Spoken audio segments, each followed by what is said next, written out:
इस वक्त हम मौजूद है पश्चिमी चंपारण जिला में और पश्चिमी चंपारण जिला में हमारे साथ बातचीत करने के लिए मौजूद है निःशुल्क कर्जा मुक्ति केंद्र के लोकसभा के प्रभारी। इन्हीं से हम जानते हैं ये इनका जो संस्था है, ये ट्रस्ट है, ये कौन सी मुहिम लेकर आगे चलती है और किसानों गरीबों के लिए इनके ट्रस्ट से क्या फ़ायदा होने वाला है।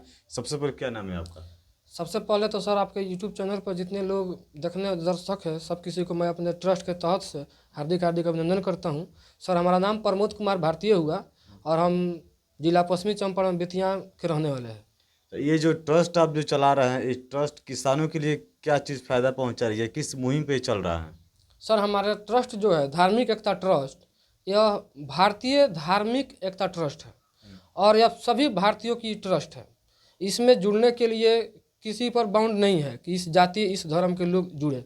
इसमें सभी जाति सभी धर्म के लोग जुड़ सकते हैं और हमारी धार्मिक एकता ट्रस्ट का यह कहनाम है, यह मकसद है कि यदि वर्तमान सरकार और इस सरकार से पहले भी जो सरकार थी वह लोगों की कर्जा माफ़ की है। हमारे देश में जब 2014 में माननीय प्रधानमंत्री श्री नरेंद्र मोदी जी का सरकार बना और 2019 में दोबारा इनका सरकार बना, तो 2020 में हमारे देश में कोरोना आया। उसके पहले इन्होंने जीएसटी लागू किया। जब कोरोना आया तो इन्होंने लॉकडाउन लागू किया। लॉकडाउन के बाद में लॉकडाउन के पहले ही इन्होंने नोटबंदी लागू किया। तो जीएसटी, नोटबंदी और लॉकडाउन से देश की आम जनता की, किसानों की स्थिति जो है सो स्थिति सही नहीं रहा, वह स्थिति खराब हो गया। लोगों ने कर्जा लेकर सरकार से या कंपनी से या किसी भी संस्था से, साहूकार से पैसा लेकर अपना उद्योग धंधा शुरू किया, व्यवसाय शुरू किया, अपना फैक्ट्री चालू किया। लेकिन जब जीएसटी लगा, लॉकडाउन लगा, नोटबंदी लागू हुआ, ये सब की वजह से बिजनेस चल नहीं पाया, फैक्ट्री बंद हो गया, उद्योग धंधा बंद हो गया। आप सभी लोग देखे होंगे कि जब कोरोना आया तो लोग दिल्ली पंजाब से पैदल चलकर हम लोग अपने अपने घर गए थे। इस सब स्थिति को देखते हुए लोगों का स्थिति खराब हुआ, जो भी घटना हमारे देश में घटित हुआ। उसके बाद से सरकार ने, इसी सरकार ने बड़े बड़े उद्योगपतियों का अरबों रुपया, करोड़ों रुपया माफ़ कर दिया। वहाँ पर हम लोग को कोई आपत्ति नहीं है और ना ही हमको किसी सरकार से कोई द्वेष है। हम आम जनता है और जनता की लड़ाई लड़ रहे हैं, किसी नेता से हम लोग कोई लड़ाई नहीं है। हमारे धार्मिक एकता ट्रस्ट जो है वह लोगों को जागरूक कर रहा है कि जब देश में बड़े बड़े उद्योगपतियों का कर्जा माफ़ हो सकता है तो आम जनता का 10,000, 20,000, 1 लाख, 2 लाख, 4 लाख क्यों नहीं माफ़ हो सकता है। तो इसके लिए हम लोगों ने दिल्ली में अपना आंदोलन जंतर मंतर पर किया। लॉकडाउन जब लगा, कोरोना आया, उसमें जितना भी लोग मरे थे, कर्जे से जितना लोग दलदल में फंसे थे, मर गए थे, इन सभी के लिए हम लोगों ने शोक सभा आयोजित किया दिल्ली के जंतर मंतर पर। वहाँ पर भी हम लोगों ने ये सब काम किया। दिल्ली में हम लोगों ने प्रधानमंत्री के कार्यालय में हम लोगों ने आवेदन दिया तो प्रधानमंत्री कार्यालय से हम लोग का सूचना मिला कि आप लोग का हम लोग आवेदन नहीं लेंगे, यदि जनता कर्जे से परेशान है तो जनता की संख्या दिखाया जाए। तो अब हम लोगों को काम है कि जनता को समझाना है। जनता को फॉर्म भरा रहा है जो कि निःशुल्क फॉर्म है, 1 रुपया नहीं लेना है।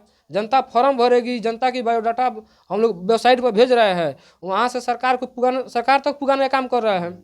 और हम लोग का यह मांग है कि यदि सच में कर्जा माफ़ होता है रहा है पहले भी और आप भी माफ़ किए हैं तो इस बार एक बार इस जनता को मरने से बचा लीजिए। आम जनता किसी भी तरह का कर्जा में फंसा हुआ है, आप उसको माफ़ कीजिए। चाहे लोग फाइनेंस पर गाड़ी लिए हैं, मोटरसाइकिल हुआ, ट्रैक्टर हुआ, बोलेरो हुआ लिए हैं, लोगों ने केसीसी लोन लिया है, किसी भी तरह का लोन लिया है, आप उसको माफ़ कीजिए। और अभी फ़िलहाल में अपने जो भी जनता जनार्दन है, देश के लोग हैं, उससे हम कहना चाहते हैं कि आप लोग घर छोड़कर मत भागिए, आत्महत्या मत कीजिए, आप लोग सुरक्षित बचिए। आप लोगों के लिए हम लोग लड़ाई लड़ रहे हैं। ज़्यादा दिक्कत है तो आप लोग निःशुल्क कर्ज मुक्त भारत अभियान में जुड़कर फॉर्म भरिए और ज़्यादा से ज़्यादा लोगों को फॉर्म भरिए ताकि यह लड़ाई, यह आवाज़ सरकार तक पहुँचे और सरकार कर्जा को माफ़ कर सके। ऐसा क्षेत्र में देखा जाता है कि लोग बाइक लोन पर लिया है, उसका लोन नहीं भर पाया है, तभी मान लीजिए कहीं बाजार गया या कोई अपने काम से इलाज ही कराने गया अस्पताल में, तब तक फाइनेंसर उसका गाड़ी वहीं से जब्त कर लेता है। ये कहाँ तक उचित है? देखिए, यदि मान लिया कि हमने फाइनेंस पर बाइक लिया, बाइक लेकर आया कि बाइक से हम कोई काम करेंगे, बिजनेस करेंगे, पैसा आएगा, किस्त भर देंगे, किसी कारण बस मेरा बिजनेस नहीं चल पाया, तो ये ऐसा उचित नहीं है कि आप आइए और बाइक लेकर चल जाइए। हमने तो ये नहीं कह रहा है कि आप कर्जा दिए हैं तो हम देंगे नहीं, हम देने को तैयार है। कर्जा हम लिए हैं, बाइक लोन पर लिए हैं तो हम तो लोन भरेंगे, लेकिन आज नहीं है तो हमको टाइम दिया जाए, हमको टाइम दे दिया जाए, हम भरने को तैयार है। हमारा यह रिक्वेस्ट है सरकार से कि आप ऐसे ऐसे लोगों को नियम कानून बनाइए, उन लोगों को समझाइए, उन लोगों को बताइए कि यदि कोई परेशान है तो उसको टाइम दिया जाए कर्जे के कारण। अच्छा, इसका एक लेटर भी पहले निकला हुआ था जो बाइक फाइनेंसर नहीं खींच सकता है। जी, लेटर भी निकला हुआ है जिसको हम लोग अपने जिलाधिकारी को देंगे। लेटर निकला हुआ है। और किसानों के लिए आपका ट्रस्ट कैसे मदद करेगी? जैसे किसान, भारत में किसानों की संख्या अधिक है, किसान अन्नदाता है और किसानों से पूरा देश चलता है, तो उसके लिए आपके ट्रस्ट के द्वारा क्या मुहिम चलाया जा रहा है? हमारे देश जो है भारत, वह कृषि प्रधान देश है। यहाँ किसानों की संख्या सबसे ज़्यादा है।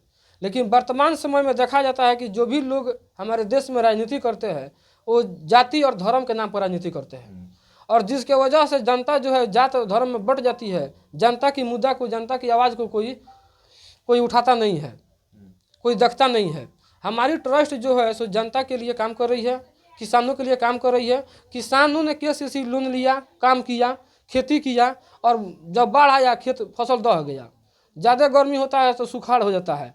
तो सरकार को यह भी देखना जरूरी है कि हाँ, सच में बाढ़ आता है और दहतर होता है, सुखाड़ होता है, तो एक बार कर्जा माफ़ किया जाए, किसानों को मरने से बचा लिया जाए। किसान बचेगा तभी ना वोट देगा किसी को भी।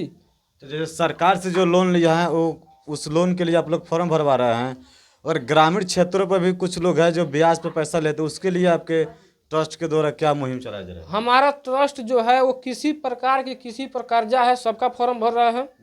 और हम लोग का यह मांग है कि यदि किसी के पास कर्जा है और वो भर पाने में असमर्थ है तो उसको आप प्रेशर मत दीजिए, उसको मरने पर मजबूर मत कीजिए।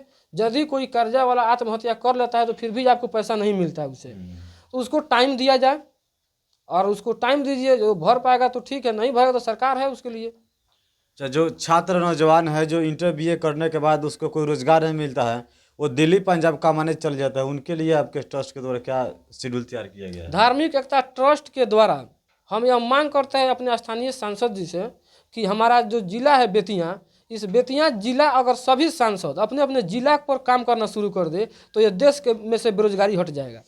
हमारे जो स्थानीय सांसद है मैं उनसे मांग करता हूँ कि आप अपने लोकसभा क्षेत्र में एक सरकारी BEd की कॉलेज की स्थापना करवाइए और LLB कॉलेज की स्थापना करवाइए। हमने भी LLB कर रहा है, मोतिहारी MS कॉलेज में जाते हैं। बहुत लोग जो है सो दिल्ली जाकर पढ़ते हैं, पटना पढ़ते हैं, लेकिन कुछ ऐसे लोग हैं हमारे ज़िला में, नौजवान ऐसे हैं, चाहे वो लड़का हो या लड़की, जो पढ़ने को इच्छुक है लेकिन सुविधा न होने के कारण वो पढ़ नहीं पाता है, और वह अंत में दिल्ली पंजाब हरियाणा जाकर ईंट पत्थर का काम करने लगता है, घास फूस का काम करने लगता है। तो इसको रोकने के लिए, पलायन को रोकने के लिए हमारे ज़िला में सरकारी BEd कॉलेज की स्थापना किया जाए, और जो लोग ग्रेजुएशन कर लिए हैं उन लोगों के लिए सरकारी LLB कॉलेज की स्थापना किया जाए। अगर ग्रेजुएशन करने के बाद भी उनका जॉब नहीं होता है तो वो लोग LLB कर अच्छा से पढ़ाई कर और हमारे देश में हमारे ज़िला के लोगों को अच्छा से न्याय दिलाने का काम करेंगे और बेरोजगार नहीं रहेंगे। अच्छा, अंत में आप पूरे भारतवासियों को क्या संदेश देना चाहते हैं? अंत में हम संपूर्ण भारतवासियों को संदेश देना चाहते हैं कि यह भारतीय धार्मिक एकता ट्रस्ट आप सभी भारतीयों का ट्रस्ट है। आप सभी लोग जुड़िए, और यह आम जनता, इस जो ट्रस्ट है वो कोई बड़े बड़े उद्योगपति और अरबपति का नहीं है, आम जनता का ट्रस्ट है। जुड़िए, आप लोगों के लिए हम लोग लड़ाई लड़ रहे हैं। आप लोग किसी भी जगह किसी भी समय आत्महत्या मत कीजिए। यदि आप लोगों पर कर्जा हो गया है, परेशान है, तो इस देश में आज तक कोई नेता समस्या पर बात करता है लेकिन समाधान पर नहीं बात करता है। हम लोगों को कोई राजनीति नहीं करना है, कोई चुनाव नहीं लड़ना है। हम लोग जनता के लिए लड़ रहे हैं, जनता के लिए काम कर रहे हैं। यदि समस्या है तो उस समस्या का समाधान भी है, हम लोग समाधान पर काम करते हैं, समाधान पर बात करेंगे। इस देश के नौजवान युवा साथियों को मैं संदेश देना चाहता हूँ कि आप लोग अब की बार जो भी चुनाव होगा उसमें सोच समझ कर वोट देना है। वोट हम लोग देते हैं और राज कोई और चलाता है, ऐसा नहीं होना चाहिए। तो इनका कहना है कि जो भी कर्ज से लोग परेशान है वो इनके संपर्क करें और जो फॉर्म आता है इनका फॉर्म भरे और कर्जे से मुक्त करें। इसी बीच हमारे साथ एक किसान मौजूद है, इनसे भी जानते हैं। क्या नाम है चाचा आपका? हौसला जादव। अच्छा, आप यहाँ कैसे आए हैं, किस लिए आए हैं? कर्जा माफ करने के लिए। कितना आपके ऊपर कर्जा है? हमारा 1.5 लाख कर्जा है। कहाँ से आप लिए थे? किसान के लिए। किसान के लिए थे। अच्छा, वो कर्जा आपके समय से उस मतलब उससे जब जिस उद्देश्य से आप लिए थे वो आपका कार्य नहीं हुआ? वो खेती करता है, खेती में फंस गया। अच्छा, खेती में आपका मतलब कि धार सुखाड़ हो गया? हाँ, दह गया। तो देखिए, ऐसे ऐसे किसान न जाने हजारों किसान होंगे इस क्षेत्र में जिनको पैसा लिया है, और उनका खेती जब नुकसान होगा तो किसान कहाँ से भरपाई करेगा। इन्हीं सब की आवाज़ उठाने के लिए ये निःशुल्क कर्जा मुक्ति केंद्र बना है और ऐसे ऐसे आवाज उठा रहा है ना। ई जो कर्जा मुक्ति बाटे संस्थान बा, तो एकर फॉर्म कहाँ से भरला, यहाँ से भर के कर्जा माफ हो जाला, ई रुआ कहाँ से पता लागल? ये प्रमोद कहलत जननी। अच्छा, प्रमोद जी।